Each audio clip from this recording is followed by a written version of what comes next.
We have had a saying since the beginning of, I'm strong for you. And you're strong for me.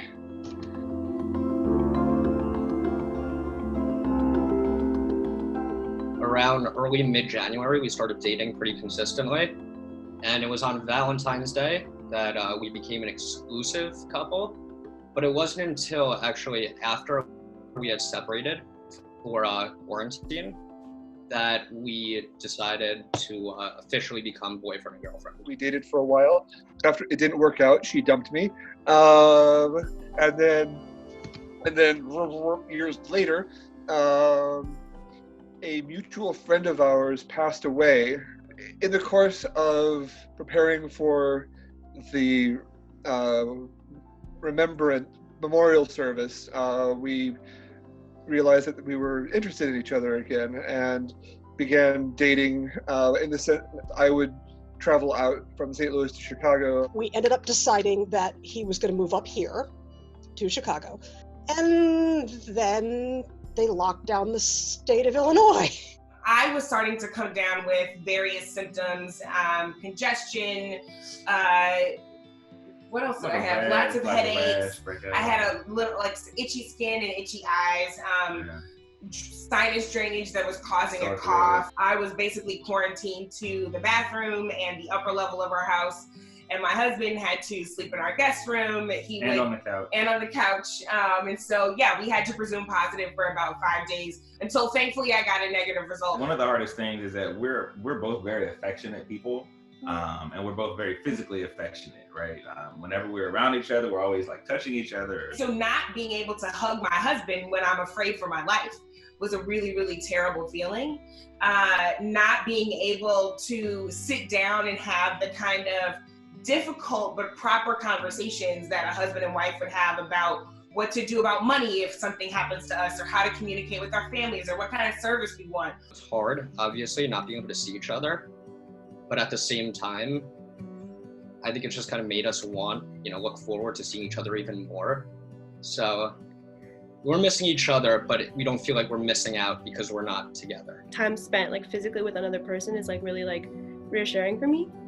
So in the beginning, especially because we would see each other multiple times a week and spend time together. It was kind of difficult in the beginning, just not to have that anymore, to physically see him and be in his presence. But since then, since we talk so much and we video chat and we do all those things to try and maintain the connection, it's been good. I'm in my 50s. I would like to get on with the rest of our lives. Plan A is we're going to get married on Halloween because we're us. We're hoping by October we'll be able to have more than 7 people at the wedding. But we can't contact photographers or caterers or anything like that because no one's open. Plan B is that I rent a car, drive down to St. Louis, and we have a social distance wedding. I got rid of some furniture to make room for his, so there's empty spots. Literally everything is just ground to a halt. We said we wanted to have a masked ball for our wedding. This wasn't what we meant.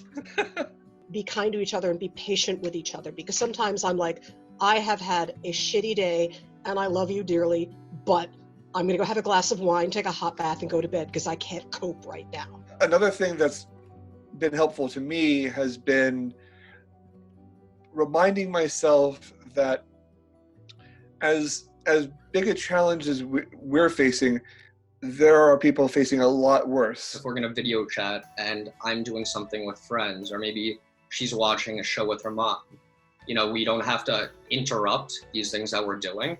We both know, we both have time, we can wait a little bit. We don't put pressure on each other in that way. We're also anticipating things that we're going to be able to do when we're together. So we have a shared Google Doc called the quarantine list, little trademark emoji.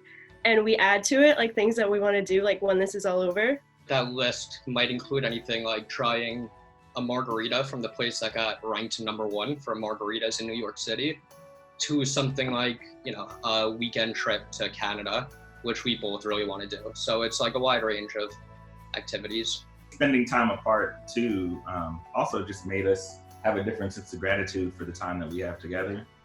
And that time apart being really a time of fear, it made us really step into getting to know each other on a few other different levels as well. I am so grateful for my husband, and I feel like I really married my equal and my partner.